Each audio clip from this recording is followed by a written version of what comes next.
Hello friends, welcome to Unique Designers. நம்ம இன்னைக்கு ஒரு டிசைனிங் வீடியோ பார்க்க போறோம். இந்த ப்ளவுஸ் கொடுத்திருக்கவங்க வந்து ஐஸ்வர்யா ஆண்டிப்பட்டியில இருந்து நம்மளோட 3D கிளாஸ் ஸ்டூடண்ட், பழைய 3D கிளாஸோட ஸ்டூடண்ட். அவங்க கொடுத்த ப்ளவுஸ் இது, அவங்களோட கல்யாண ப்ளவுஸ். சரி ஒர்க் பண்ண கொடுத்தப்ப சரிப்பா போடலாம் சீக்கிரம் அப்படின்னு சொல்லியிருந்தேன். அவங்க என்ன சொல்லிட்டாங்கன்னா எனக்கு உங்க கையால நீங்க ஒர்க் பண்ணணும் அப்படின்னு சொல்லி கேட்டிருந்தாங்க. அண்ட் ரொம்ப ஹெவியாகவும் வேணாம், நார்மலா மீடியமா இருக்கிற மாதிரி பார்த்துக்கோங்க அப்படின்னாங்க. அதாவது ஞாபகார்த்தமா என் கையால் ஒர்க் பண்ணி வேணும்னு கேட்டிருந்தாங்க. ரொம்ப சந்தோஷமா இருந்தது. ஸோ முடிஞ்ச அளவுக்கு நம்மளே ஒர்க் பண்ணுவோமே அப்படின்னு நினச்சி தான் ஆரம்பிச்சது. அண்ட் டிசைன் பார்த்தீங்கன்னா வந்து ரொம்ப சிம்பிளாக தான் கேட்டிருந்தாங்க. நடுவில் அதாவது இந்த ஜக்கார்ட் ப்ளவுஸில் தான் கல்யாண ப்ளவுஸ் சாரியோட வந்த ப்ளவுஸில் தான் போடணும் வேறு வீட்டில் சொல்லிட்டாங்க. ஸோ பிளெயின் ப்ளவுஸ் இல்லாமல் இதிலே தான் ஒர்க் பண்ண போகிறோம். ஸோ அதனால ரொம்ப கிராண்டாக வேணாம், ப்ளவுஸே கிராண்டாக இருக்குது அப்படிங்கிறதுனால தான் ஐடியா பண்ணுது. ஸோ ஒரு வேவி டிசைன், இந்த வங்கி போடுற இடத்துல ஒரு வேவியாக ஒரு டிசைன் வரைஞ்சிருக்கேன். ஜஸ்ட் ஒரு கர்வ் மாதிரி போட்டுட்டு அதில் வந்து இந்த ட்ரேசிங் தெரியுதான்னு தெரில, அங்கங்கே ஒரு பெரிய திலகம் அப்புறம் குட்டி பூவு கொஞ்சம் கொஞ்சத்தில் வரைஞ்சிருக்கேன். இதை வந்து நம்ம எப்படி என்ன மெட்டீரியல்ஸ் யூஸ் பண்ணி ஹைலைட் பண்ண போகிறோன்றதை பார்க்கலாம். ஏன்னா ஃபுல்லாக வந்து கோல்டன் கலர்ல இருக்கா, இது மேல நம்ம இன்னும் கொஞ்சம் ரெட் கலர் நிறைய சாரியோட கலர் வந்து ரெட், பேஸ் கலர் ரெட்டும் கொஞ்சம் பிங்க் கலந்த மாதிரி இருக்கு. ஸோ மேக்ஸிமம் ரெட் கலர் நிறைய ஆட் பண்ணி பண்ணலாம் அப்படின்னு ஐடியா பண்ணியிருக்கேன். ஸோ என்னென்ன மாதிரி மெட்டீரியல்ஸ் எப்படி யூஸ் பண்ண போறோன்றதை பார்க்கலாம். இங்கே பெரிய திலகம் ஒன்று வரைஞ்சிருக்கேன் இல்லையா, இந்த திலகம்ல வந்து ஃபர்ஸ்ட் சீனி பாசி வச்சு ஒரு அவுட்லைன் போட்டுக்கலாம். நான் வந்து கோல்டு எடுத்திருக்கேன், மெட்டாலிக் கோல்டு பாசி எடுத்திருக்கேன். அண்ட் நீடல் வந்து 23 எடுத்திருக்கேன். ஜஸ்ட் ஒரு அவுட்லைன் மட்டும்தான்.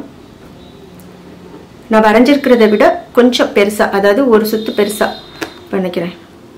ஏன்னா அது மேலே பண்ண போகிற செட்டிங் அந்த மாதிரி கொஞ்சம் பெருசு பண்ணால் தான் நல்லாயிருக்கும்.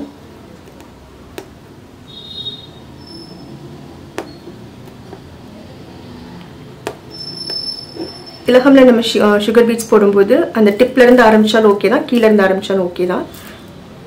ஷார்ப்னஸ் மட்டும் கரெக்டாக இருக்கிற மாதிரி பார்த்துக்கணும். இது மாதிரி ஒரு 5 திலகம் போட்டிருக்கேன் இந்த டிசைனில். அந்த 5 திலகம் முடிச்சுட்டு அதுக்கப்புறம் அடுத்த செட்டிங் போகலாம். ஸோ இப்போ இந்த திலகம்லாம் போட்டு முடிச்சாச்சு. இப்போ இங்கே ஒரு சின்ன ஃப்ளவர் மாதிரி போட்டிருக்கேன் பார்த்தீங்களா, 6 பெட்டல்ஸ் இருக்கிற மாதிரி. இதில் வந்து நம்ம இந்த ஃபிட்டிங் குந்தன் ஸ்டோனை ஒட்ட போகிறோம். இந்த மாதிரி ஐ ஷேப்பில் இருக்கிற ஸ்டோன் எடுத்திருக்கேன், ஃபிட்டிங் குந்தனில் ஒயிட் கலர். அதுக்கு வந்து நம்ம அந்த ஷேப்லேயே க்ளூ போட்டுட்டு ஒரு 6 பெட்டல் வர மாதிரி பண்ண போகிறோம்.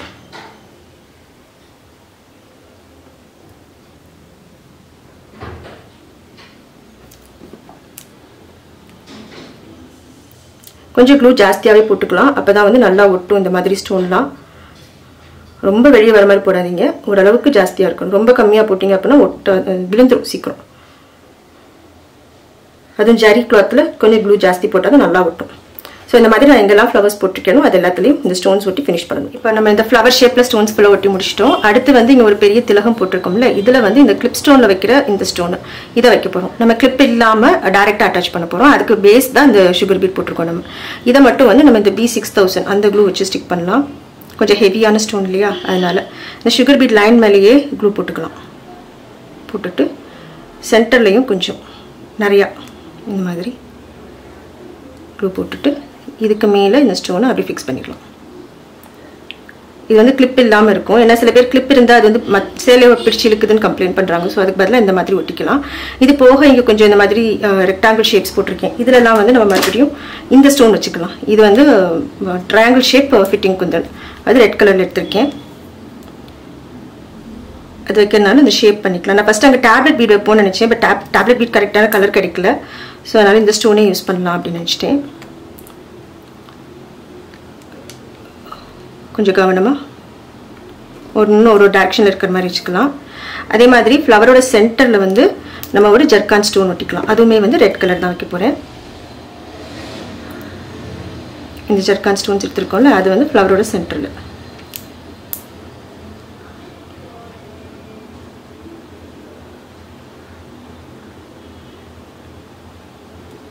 சாரி, ரொம்ப க்ளூ ஆயிடுச்சு. இது ஆக்சுவலாக எப்படி ஒட்டக்கூடாது, நீடில் வச்சு எடுத்து ஒட்டினோம்னா கொஞ்சம் நல்லா ஒட்டும்.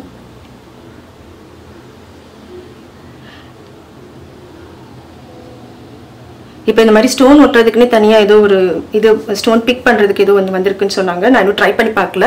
யாராவது ட்ரை பண்ணியிருந்தீங்கன்னா கமெண்ட்டில் சொல்லுங்கள் எப்படி இருக்குது அப்படின்ட்டு.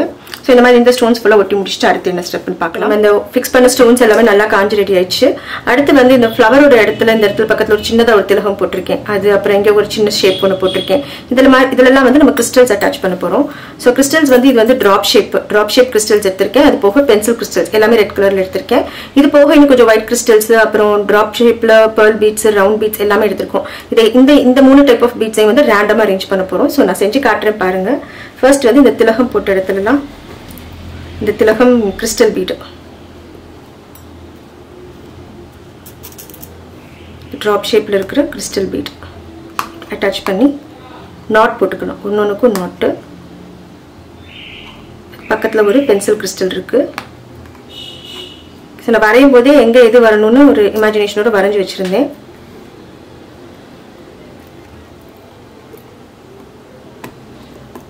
ஸோ இதுக்கப்புறம் மிச்சம் இருக்கிற ஸ்பேஸில் வந்து இந்த ஒயிட் கிறிஸ்டல் இருக்குல்ல, இது ஒன்று.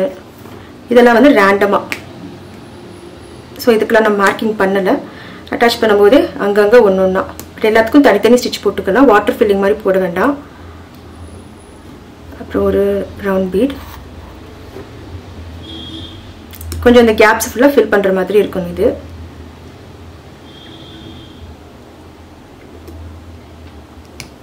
அப்புறம் ஒரு பேர்ல் பீட். அண்ட் இதில் வந்து நம்ம இதே பீட்ஸ் தான் யூஸ் பண்ணணும்னு கிடையாது. உங்களுக்கு இந்த கிளாஸ் பீட்ஸ் வருதுல்ல இப்போது, அந்த மாதிரி இதில் கலர்ஸ் மேட்சிங் கலர்ஸ் கிடைச்சா கூட நீங்கள் யூஸ் பண்ணலாம். அதுவும் நல்லாயிருக்கும். கிளாஸ் பீட்ஸ்னால் கிளாஸ் டைப்பில் பிளாஸ்டிக் பீட்ஸ் ரவுண்ட் ஷேப்பில் ஒரு நம்பர் 4 mm சைஸில். எனக்கு அதில் நல்லா அழகான ரெட்டு கிடைக்கல, இல்லைன்னா கூட அது யூஸ் பண்ணியிருந்துருக்கலாம்.